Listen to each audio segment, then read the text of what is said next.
How to place a door in Terraria. So this is pretty straightforward, so you cannot just place a door anywhere. It strictly requires a highly specific frame to function.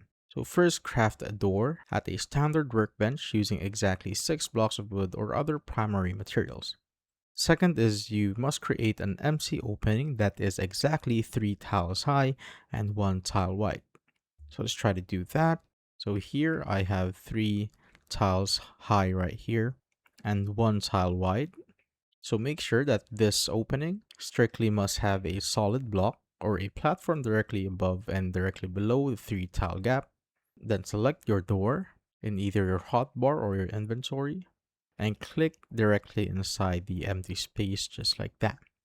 And as you can see, you now have placed the door. And let's try to check if it's working. And as you can see, it's not working just like that. So you will need functional doors to seal off your base from zombies at night and to complete a great house for your NPC or for yourself. And that is how you basically place a door in Terraria.